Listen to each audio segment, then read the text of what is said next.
Hello, everyone, and welcome to the More You Know podcast. This is Noelle Ames speaking, and today I have a special guest. Do you want to just start off by giving a little snippet of you and where you're from and who you are? Yeah, of course.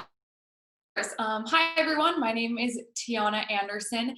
I am a Grand Forks native, grew up in Grand Forks. I did leave to go to NDSU for college.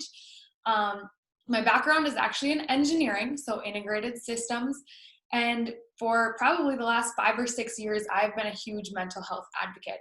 My story with mental health really shifted after I kind of hit rock bottom myself. But now I'm actually going to school to get my double masters in mental health and addiction counseling to bring Grand Forks kind of what it needs. Oh, that's so amazing. You're so diverse. How are you interested in all of those different things? But I can see how, systems in your brain, working like that can also translate to finding systems and different tools and ways that we can combat mental health, which I love that you saw a need too. And we're like, I need to help in this area. I need to step up and show up in this area based off your personal experience. Cause I feel like personal experience is the best way we can help people because it runs so deep, right? We're not like, this is my job. We're like, this is my purpose. This is my work that I need to do in this life. Right, right. And one thing that really kind of brought me to Grand Forks was that, um, so my senior year of high school, we lost a classmate to suicide. And it was after her suicide when the education and the prevention really came. But at that point, it was too late. And I really think that had things have gone differently prior to that, possibly she could have been saved. There's a lot that goes into suicide and mental health and people's own battles. But my whole goal going forward with this is to catch those people who do slip through the cracks, who do go under the radar. In high school and growing up, I never would have been one that someone would have said, hey, in 2019, this girl's going to attempt suicide.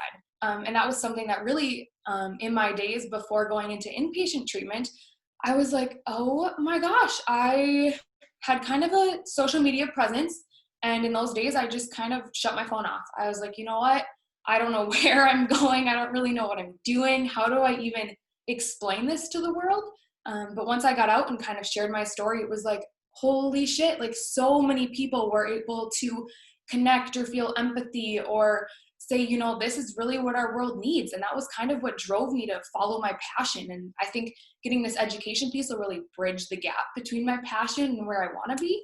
Um, yeah, yeah. So that's just kind of where I'm heading. Yeah. So some things I just want to highlight from what you said is first, yeah, you guys, if you were to look at I feel like anyone struggling with mental illness on the outside, you can't necessarily see it on the surface. It's really hard to detect that someone's struggling on the inside. And when you're in it, I can't speak for everyone, but when you're in it, you sometimes don't even know that you're in it. You're just deep in the emotions and in the thoughts, and so sometimes it's hard for you to even see it, and so you do just continue on for a while until you get totally burnt out, and then you have no other choice but to say something or do something. So I would love if you elaborate a little bit more on maybe some signs that a friend or a family member, a loved one could look for in another, in someone that they love, to help them and to really see this before it gets too far. Yeah, for sure. And I think that looks different in definitely who the person is. And so for myself, I had 5 years of having this facade. People saw me as super social, which I am, super bubbly. I tend to smile and laugh a lot, whether I'm scared, emotional, or happy. It's always a laugh. That's my go-to emotion.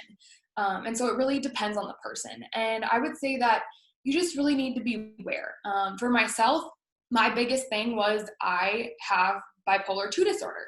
And that kind of just a little educational piece. Bipolar 1, you're very hit and miss. So your mood changes a lot and it can be very sporadic multiple times a day. With bipolar 2, you can spend months in this manic high where you're feeling good, feeling good, feeling good. And then all of a sudden, without any event causing any shift in your mood, you're just down. And there's no really explanation for it. You're kind of just caught in this, what just happened? And overnight, I went from way up here to way down here.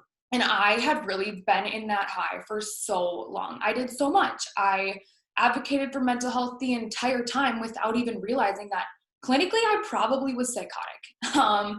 I like to say I was being superwoman. I was nominated for Woman of the Year by the Fargo YWCA twice for mental health awareness. I was in a pageant. I was a bodybuilder for years. Pageantry was not my thing. But as far as like the social world saw it, is I was doing all of the things. And after I was able to kind of like unplug, revert back, I spent 45 days in inpatient treatment. I was like, that was why I was doing so much. I was running from what I was feeling internally. And so I think for anyone who is friends with someone, or if you're looking at another person, is that person able to really just unplug and enjoy being present? Can they sit and just be and feel joy? If I had to sit down and you were trying to get me to watch a movie, I would stand up, I would do something. I could never just sit and be. And I think that is a huge warning sign. If a person is comfortable just being in themselves or with themselves, huge red flag.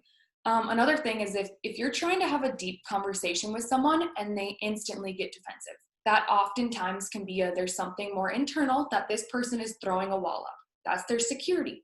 Sometimes you don't want to push that barrier, but if you're comfortable enough and you and that person have that connection, sometimes it is just a, hey, I'm here for you when you do want to talk about this. Mm-hmm. And so I think just being vigilant and kind of paying attention to the people, and often too, you don't want to press their buttons. Some people are still very sensitive to mental health and kind of where they are internally. And if you're too aggressive to finding that point, it can really shy them away. So they almost panic, like, oh, you noticed that? Well, now I can't show anymore. Mm-hmm. So it's baby steps. It's really meeting that person where they're at and kind of feeling where they're comfortable.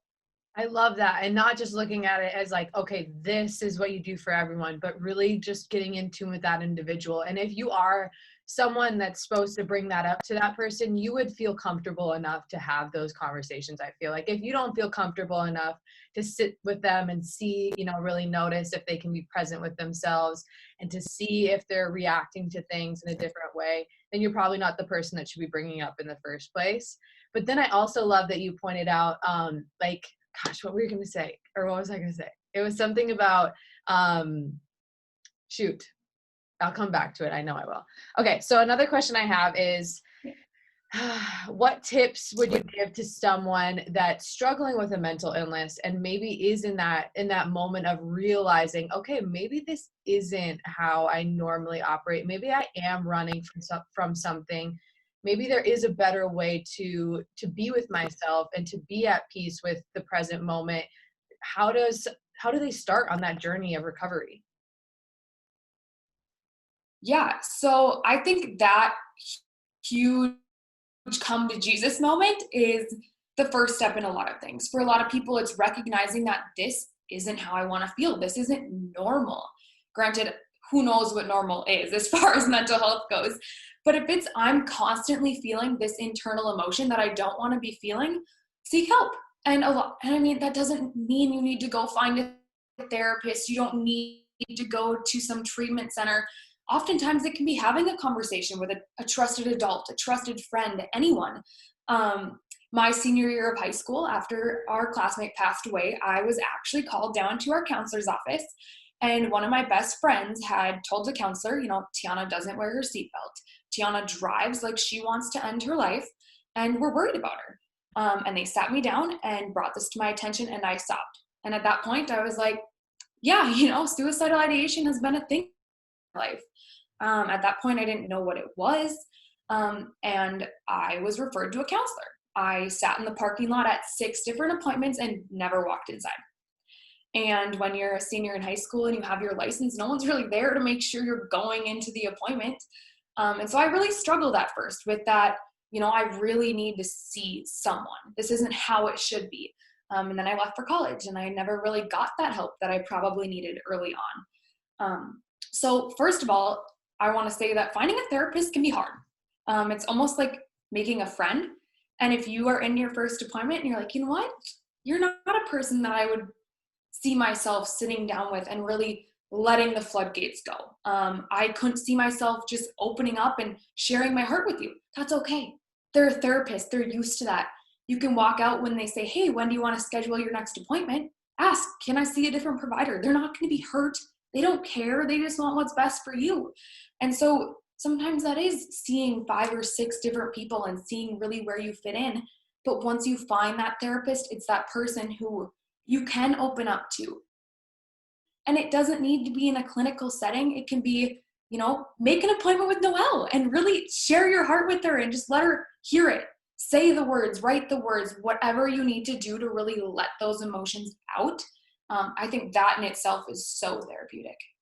Yes, I love that you point on that, because I experienced that same thing, and I went to a therapist and I was like, you know what, therapy is not for me. I walked out of that making it therapy the problem, rather than like, maybe I'm not connecting with this person. And then I'm so glad that I had another dip in my life where I'm like, okay, I need to go back. I need to try this. And I tried it in a different way. So instead of going into a place, I did it online. So I was in the comfort of my home. And then I was able, through this, I think it's faithful counseling that I used. And you can, like, it's so much less intimidating to switch therapists, because you just say after your therapy appointment, I did not resonate with this person. And then they really truly try to connect you with someone based off of your needs. And yeah, the ultimate goal of therapy is to serve you, right? And that's why therapists have become a therapist is to help people. So they don't want to help anyone that they can't resonate with. And like, yeah, your personality, they have to mesh in some way. Yes, you need them to be able to tell you. You can't just run away when they tell you something that you didn't want to hear, because that's what they're there to do. But you're gonna find someone that it feels like safe. Those keywords, that's safe and comfortable. And you can I just felt like when I was with her, I could just let all of the facades off. Like, I just took the blanket, this heavy blanket that I was wearing, off. And for the first time, I was being seen for who I actually was underneath it all. And that takes a special person. So yeah, doing the work to like really find that person is self-love, and it's important. And yeah, there should be no shame in that. So I love that you pointed on that. So like you said, you were doing bodybuilding, you were putting on all this stuff in social media, you're being recognized for it. How did you notice that was maybe not exactly authentic to you, and how have you navigated that since? Maybe talk a little bit about like what fitness has played in your life. Just like elaborate a little bit more about that. Yeah. So actually, my life was completely just unmanageable. When I left for college, I had a super kick-ass roommate. Still to this day, we are great friends. We prepped for what was my second bodybuilding competition and her first together. So we did 12 hardcore weeks of prep in our little tiny college dorm room. And we loved it. And bodybuilding was great for me. I was good at it. I am type A. I can stick to a schedule. I love having a regimen, but I am also what I consider now a recovering perfectionist. And that's what bodybuilding is. It's the perfect body structure. You eat perfect, you train perfect, you do all these things. And at the end of the day, you step up on a stage and how you place is up to another human being.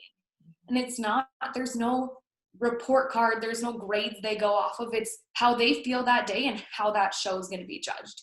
And so bodybuilding kind of ate me alive for a long time. As a perfectionist, I was always, I need to prep again. I need to do this again.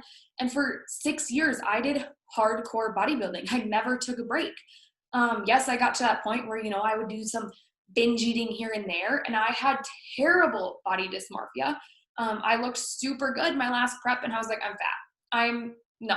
And looking back, I'm like, I was diced, but it was so unhealthy. And I would use social media. Looking back, I'm like, oh my God, Tiahana, what were you doing?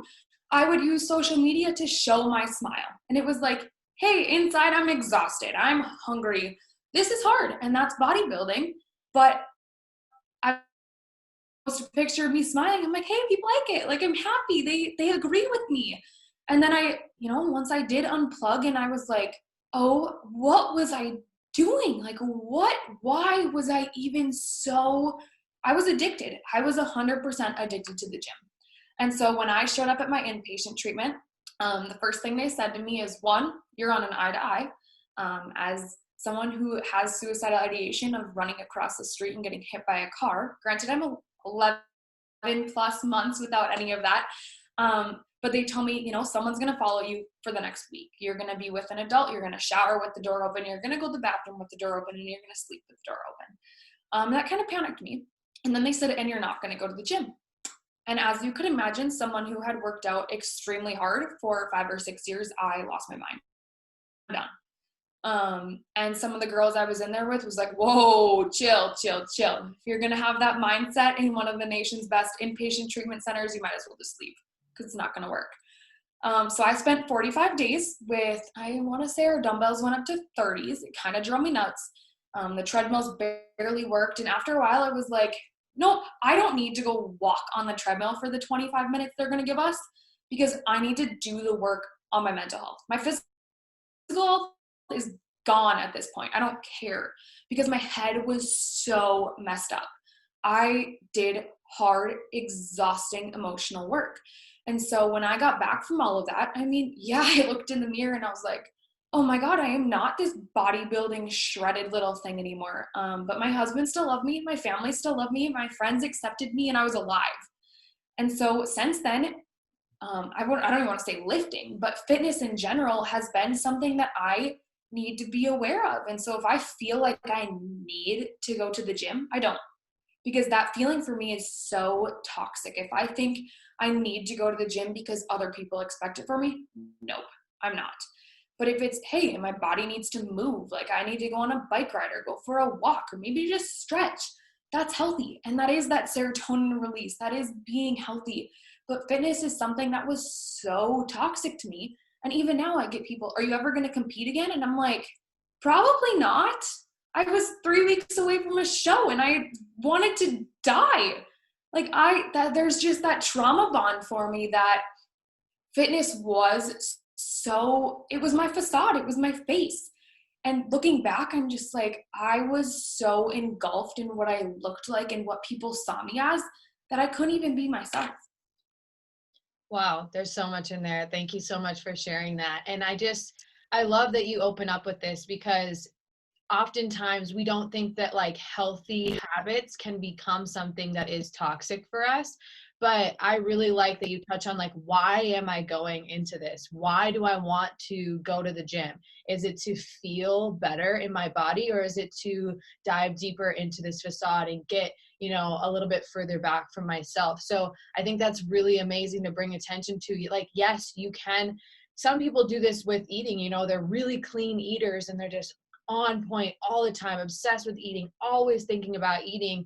And it's like, yes, the food that you're eating is healthy, but is this action of paying attention to your food all of the time, having it consume every single part of your day, and the reason maybe you're doing it is to look a certain way, like, is that healthy? Not all of the time, right? So just looking at every single habit that we are, just bringing presence to your life. Like, why am I doing that? Taking a little bit, just one step further, saying, why am I doing this? Whatever it is, even if it's healthy and, it's out there in the culture as the thing to do at the moment, asking yourself, why am I doing this? And if it's not based off of feeling better in your body, then maybe not doing it, right? Maybe taking a step back and really just honoring yourself for that. I think that's a big, huge form of self-love. And I love your story, because you've just come so far. And I can tell that, yes, like you were doing all this work on the outside, and then you took all of that work and started doing it on the inside. And you're just such a beautiful human because of it. Like, I can't say enough about you. But so what do you do now for self-care? Like, what does your self-care routine look like? I know you touched on it a little bit, but go a little bit deeper into that. So actually for me, quarantine helped a ton. I spent 45 days, like I've said, unplugged in what was considered a level 1 psych ward. It was basically hospitalization. We were on a beautiful college campus, but we really just spent 24/7 working on us. Emotional hangover is a thing. If you've ever gone through a high school breakup and sobbed your eyes out and felt tired the next day, emotional hangover. That's what it is.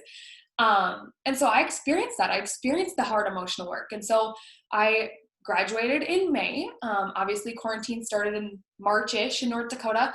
And so I really got to focus back on, hey, I have all day. I need to get my schoolwork done, and then it's focus on me. I have nothing else, no other obligations that I need to do. And so I really got to kind of just like take a step back and say, okay, what does my self-care look like now that I'm not being guided by therapists or guided by individuals? And for me, it looks a little bit different because if I get too stuck in the routine of I'm going to do this every day, and then one day it doesn't happen, I lose it. I'm like, oh, no, that's my perfectionist talking again. I need to do it. And so my self-care looks a little bit different every day. And I think it's just being in tune with my emotions. And some days I get home from work and I'm like, you know what? I just need to unplug. I just need to sit there for half an hour until Riley gets home. Then I'll make dinner. I need to go outside with the dog and just get some fresh air. I sit in a desk all day in this dark little dungeon. I need some natural light.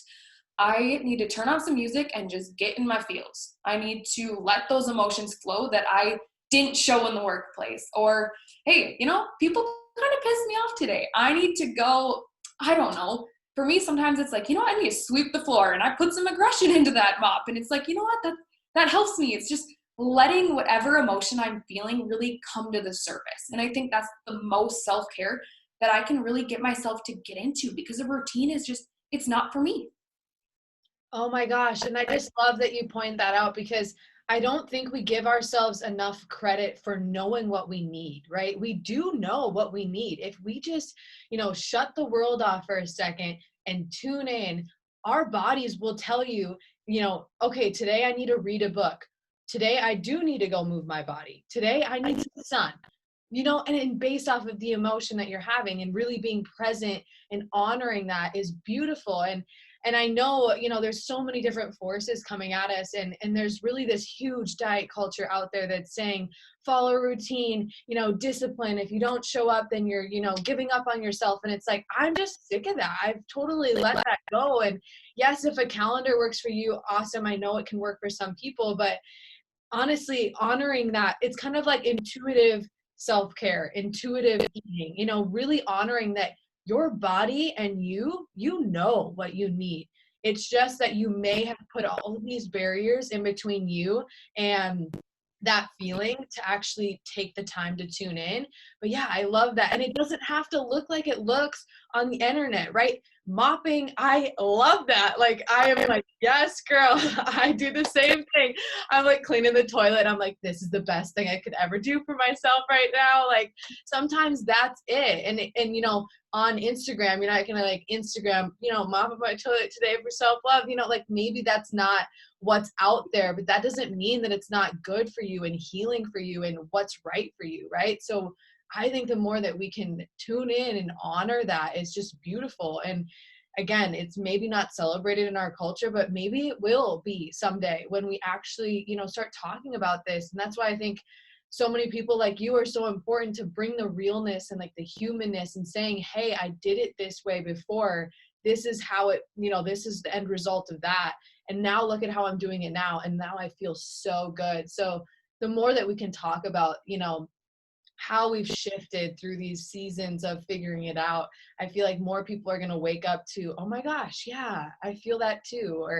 And just like take all that pressure off, right? I mean, it's like, I also have those thoughts that come in my head. Like in the morning, it's like, okay, I got to get my workout in today. And if it's not that exact workout or, on that schedule, then I failed for the day. And it's like, well, my body's telling me that I need to rest. Like my mind is telling me I need to rest.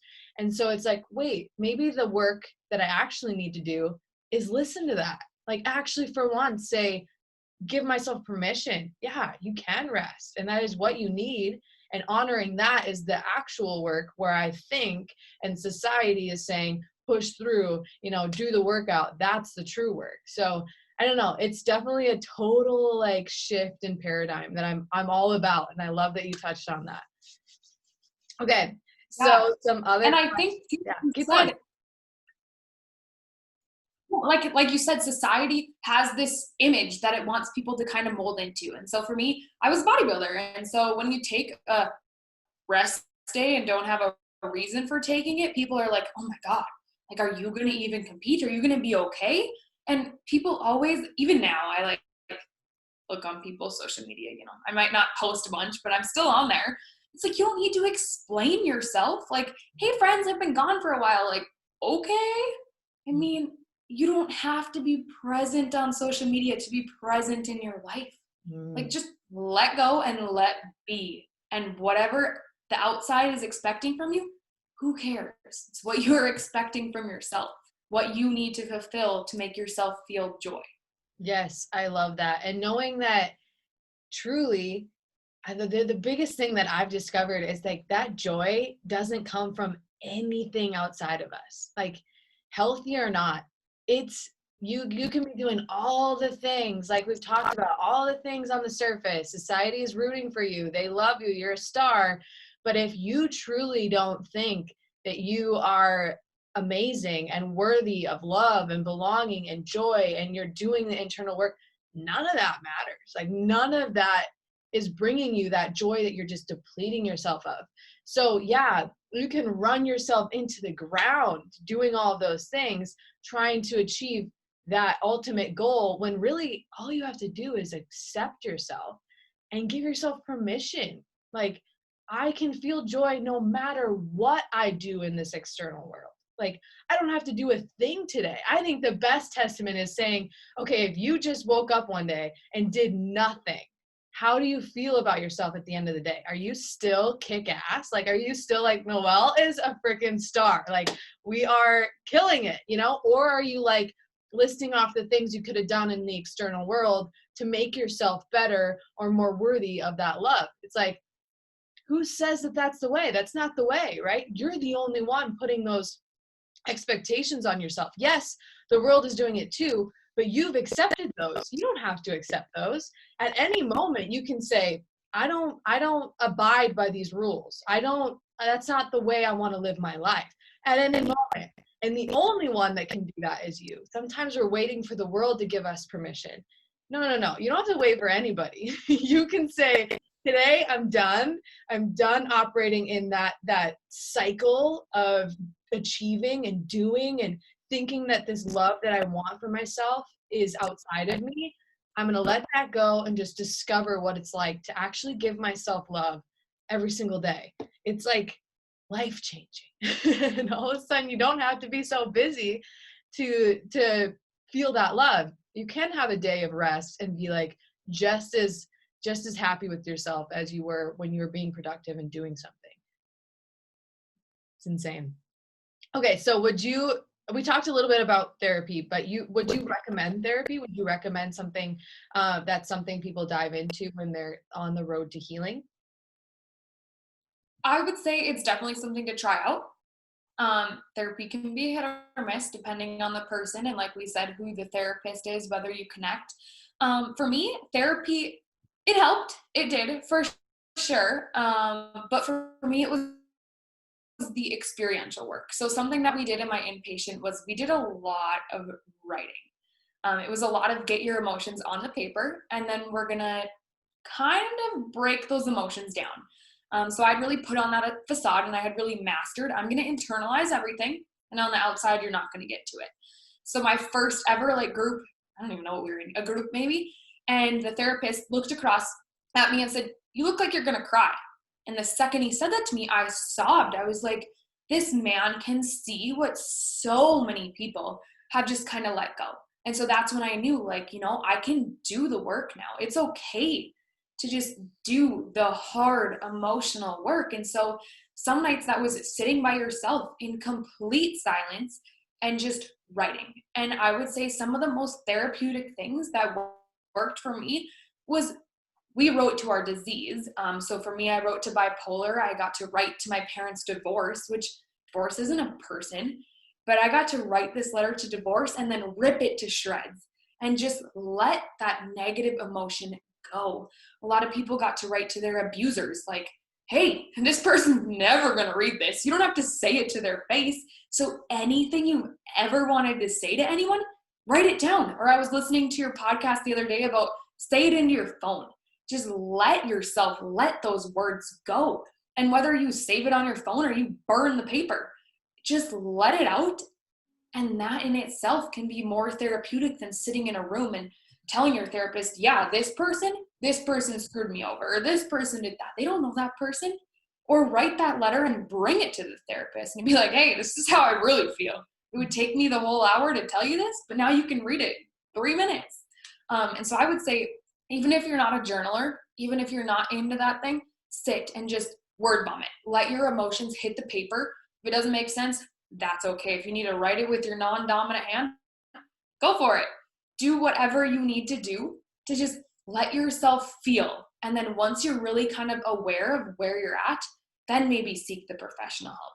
Or if you're at that point where you might be too far gone to really help yourself, where you just don't really know what you're feeling or what's going on, or something really traumatic has happened in your life, go seek therapy. They can recommend you what your next steps might be, whether they think therapy is going to be the thing for you or not. And sometimes maybe you need that extra step of help. Maybe it's an out treatment program. Granted, that's a couple steps up from just realizing that you're feeling a little sad or you're not over your parents' divorce that happened years ago. There's just so many levels of therapy and treatment, but I would say for sure, try a therapist. And if it doesn't work for you, you at least can say you tried. Yeah. And I love that, like knowing that there's so many different resources out there, like therapy isn't the only way. And you have a lot more control in your healing too. Like you just said, being able to kind of be your own therapist by journaling it out, or what she was talking about was recording and listening. I found to be so helpful. Same thing as journaling. It's just giving yourself permission to actually be in those emotions. Like, again, we like, if we're, even when we're venting to a friend, or I can see that like when I was going to therapy at first, you start to filter it. You start to feel shame for what you're feeling, that you don't share everything. And then that's not healing anyone, right? Like that's not doing good for anybody. So finding that outlet where you can actually just let it all out as it is, right? What's going on in your mind? What's happening? What's real for you? A way to let that out and feel safe enough to just not filter it at all is so therapeutic. And so I found that in my phone, because then I can delete it right away. Writing it out and ripping it up, oh my gosh, it's the best feeling ever. It feels just so good, because once it's out, then it's out. Yes, you may still have some more of those feelings. You may still have some remnants of that inside of you, but truly getting it out on paper, or getting it out on your phone, or getting it out to a therapist, it's taking a lot of that weight off of you and saying, I don't have to carry this alone anymore. Like, and it gives you that perspective of being able to see it from another point of view. When it's in your head and it's right here, it's just so close to you that sometimes you can't see it because it's running so fast, and it's just so real to you that when you can get it on paper or recording and listening, you voice it into your phone and then you listen to it again, kind of the same thing as reading your journal, or having a therapist reflect it back to you. All of a sudden you have this space. You're like, okay, I'm not so close to this anymore. Now I can actually see this and digest this and maybe unpack it a little bit. And I think that that's amazing, and something you can do for free at home with your journal or recording and listening. Might be a really great step. And another thing I want to point out here is you guys, I think everyone needs therapy. And honestly, I wish that those treatment centers, I wish that those were like conventions that we went to, or something that you could, be like, hey, I need to check out of this world for 30 days and go here, and there be no stigma, no shame, no, like I think everybody needs that. Like, I would say that the people that are going there are some of the most amazing people on this planet, because they're doing the work that a lot of us are running around pretending like we don't need to do. Like, I wouldn't say that by you going to a treatment center getting really intensive help that you're sick by any means, or that you're, any less than anyone else. I would say that you're like amazing. And I am so like, I don't know what I'm trying to say. I'm trying to say that I wish that that was a very normal, everyone did that. Like, once a year, we just took like a 30-minute hiatus, or 30-day hiatus, and had this person or these resources and these tools just so right there. Okay, what do I need to go through? What do I need to walk through? What do I need to unpack? Like, I really, really want that for people. And I know we've talked about creating something like that. And I know that in the future, like, we're on the path of creating that to be like a very normalized thing in our society. But like, I wouldn't look at this stuff as, I feel like the average person needs this. Like, we all need a place where we can have these resources to digest things that, yeah, when we go through it, we store it. And sometimes it takes a long time for it to come back up.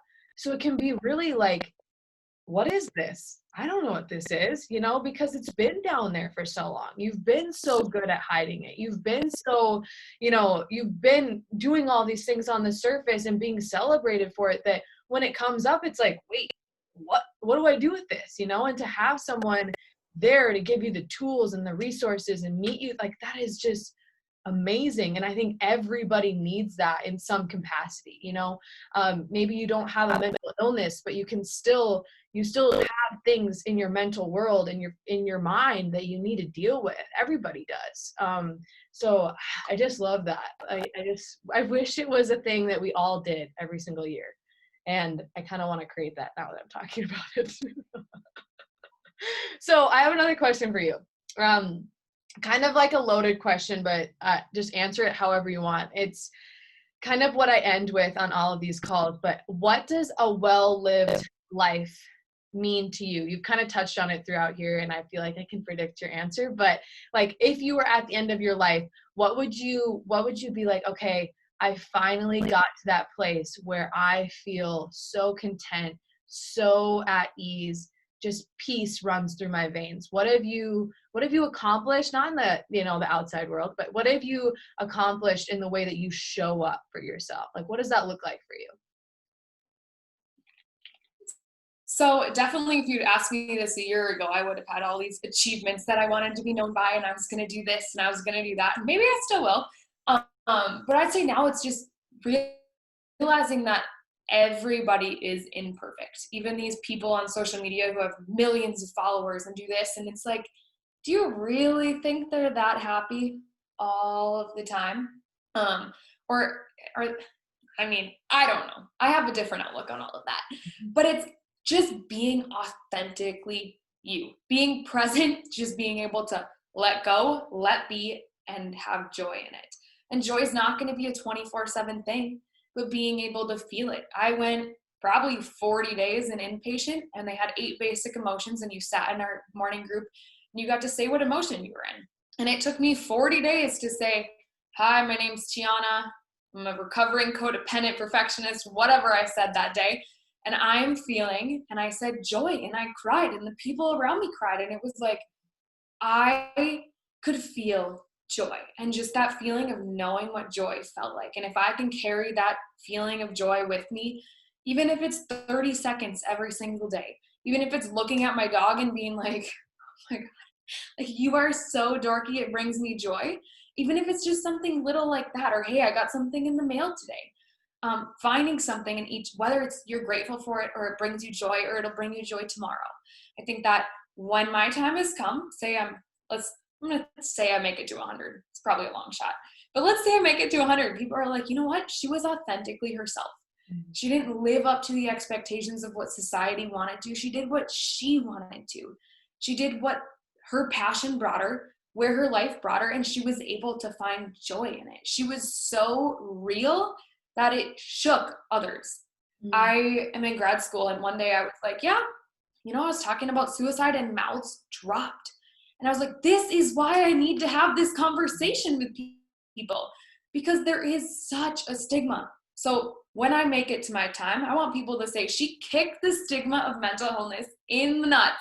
Mental illness is not going to be stigmatized in 30, 40 plus years. I would love to say 10, but there is such a stigma around mental health that is still so undefined. And I mean, it's hard. It's a hard concept to get to, but if I can do one step forward and helping people really understand that mental illness is so important, it's so, so important, that will be me living up to where I want to be, meeting my passion. I love that. And what I hear from you when you say that is just staying true to yourself. Like, if I could sum that up, it'd be like, we would remember you by, wow, she just loved herself so much that she honored herself in every single season and every single circumstance. And I see that in you now. Like, I see that that's what you radiate. And like you just said, you're already doing that. So like, congrats, you already accomplished your 100-year goal. But, you know, just showing up that way, like you also are illuminating other people. Like, you've inspired me to show up more that way. And I know that there's tons of other people that have inspired by your work. But you sparked something in me that I want to talk about a little bit more if you have some time. Like, I want to talk about the Instagram world and social media and kind of your take on that. And I just want to start it off by kind of saying, like, yes, I feel like we just need to understand what social media is. It is a highlight reel, like, fact, point blank. Like, even if people are sharing the hard stuff, and we really have taken the time to try to do that, even if we're doing that and we're effectively doing that, would you say we can't even get to the depth of who we are, even when we are sharing that parts of our story? I mean, a lot is lost. And then another thing that you brought up was that, you know, you were putting on that facade for 5 years and you didn't even know it. And I would say the same thing for me. You know, I was running this race for 2-3 years that I didn't even know I was hiding a lot. So, you know, also having grace for those people, not making the people the problem. Okay, these social media influencers, yeah, they may be doing what they think is right for them, and they may be thinking that they're authentically showing up, but underneath it all, they're probably struggling too, right? Not every single person on planet Earth has problems. You know, if they're not showing it, that's not that they don't have problems. They're just not showing it. But also knowing that even if we did show everything, you still wouldn't know the entire person unless you actually got to know them in real life and knew their story and spent time with them. And I don't know what your perspective is on this, but I just thought you had some really good points on that, if you want to dive in. Yeah, so I would say that the one thing that makes me like sick to my core, even now, I'm like seeing these people that want to post their 24/7 every single day what they're doing. And I'm like, how are you living? Like, you can be, I mean, most people have roommates or they're engaged or they have a significant other or something. How can you be present on social media 24/7 and tell me that you are living an authentic life? How, I mean, I don't care if you have a morning routine and you make up and do it every day. Social media doesn't need to see it. And maybe this is me looking at it saying, you know, this was so toxic for me to so long. I just like have this negative connotation with it. But oh, even some people in my own little circle, I'm like, stop, just put the brakes on social media and go live. Get rid of your phone for a week. I dare you. Zero social media. I don't care if you get engaged in that time or find out you're having a kid or buy a new house. Like, pause, live in it, and announce it when it feels right, or don't announce it at all. I mean, people will find out. Word of mouth, write a letter. I mean, you don't need to, hey, I got a parking ticket, 30 seconds later, let's put it on social media. Like, come on, people, live. And I think my husband was the one who really helped me like get a grip on that. He was like, I don't want to be on your social media because it is so not you. And I was like, you know, at that point, I was like a little irritated. I was like, okay, like whatever. And now I'm like, that is so true. I look at all of these, like what people feel they need to post and what they need. And I'm like, stop. And if anyone, I mean, during my bodybuilding days, there would be sponsors that be like, you need to post twice a week about this and you need to do this. And no, if anyone at any point is making you feel like you need to do anything on social media, run as fast as you can. Run, because that is the most toxic thing you can get yourself involved in. I think that social media can be a great tool. It can really help people have a platform and really get their message across and be passionate about it, but be present, unplug, log off at the end of the day, delete the apps when you're with your family, be able to have that healthy relationship with social media to the point where you're still living for yourself rather than the acceptance of others. Oh my gosh, I'm so glad I asked you that question. That was amazing. And I see that in my own story. I was a health and fitness coach, if you guys know my story. And they do tell you, you know, you need to be on social media 24/7. You can't take a day off. If you're taking a day off, you're, you know, losing all of your momentum. And it was a toxic, toxic thing. And one day, you know, and again, I was doing that facade. I was running, I was trying to achieve, you know, I was doing what everyone else expected of me. And one day I just broke down. And I have always had this underlying really deep desire to be present in my life. That was the number one thing I was drawn to. You know, I started reading books about consciousness and awareness and started yoga, and that was always, you know, that was always the goal for me. But I had thought that you know, showing up on social media and being, you know, always on was going to get me there. And then I one day just broke down and I was like, wait, what just happened for the last 3 years of my life? Like truly, like I can see it. I can scroll through my Instagram and look at what I did. But I would literally look back on my life and be like, I don't even remember that. Like I don't even remember that because I wasn't actually there. I was taking a picture of it for other people to experience it. And then all of a sudden you get to the end of your life and you haven't experienced any of it.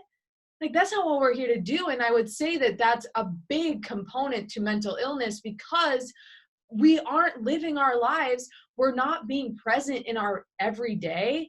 So no wonder our mind's going crazy. You know, we're just infiltrated with all of this different information. We're not ever actually with ourselves. So ourselves are like, hey, do you even care about me? Like, do you even, like, I think of myself as two people. Like, I feel like I am, you know, I need to take care of myself. Like, there's me and then myself. And it's like a best friend, right? Like, if you're hanging out with your best friend and you're on your phone and you're just stuck in your phone, maybe you just got a boyfriend and you just can't stop texting him. And she's over here like, dude, what the heck? Like, I thought we were gonna hang out today. You know, like she'd probably not hang out with you the next day because she's pissed off that you didn't give her your presence, your attention. We're doing that to ourselves every single day that we choose to post on social media rather than be in the present moment. And it's just killing us. It's killing us. It was killing me. And so yeah, I think there is like you said, I think there is a space for social media. There is you know, a purpose for it, but setting really clear boundaries and understanding what that looks like for you is so important. Like I use social media now for my job and to serve others. And if I'm not in a space where I feel like I can be fully present with social media, then I don't go on it. Where it used to be like, oh, I just need to, you know, live my life and have social media be in the background of it all. Now I'm like, okay, just like I want to be present with you when I'm speaking with you or present with my friend when she's over, okay, I treat my social media the same way. Can I be fully present with this? Is there anything else going on in my life right now that I will, you know, be trying to do it all? Like, am I at a barbecue? Okay, then I don't need to be present with this. Maybe I, you know, snap a picture and then I put my phone away and talk about it later on when I can be fully present with social media. But man, that constant like highlight reel where you're constantly documenting your life as it goes, you guys, you will miss your entire life. And you will get to the end and be like, for what? For what? Your life was the one that you were supposed to live, and all of a sudden you're giving it to everyone else. Like, for what, right? You're gonna get to the end of your life and have all these pictures.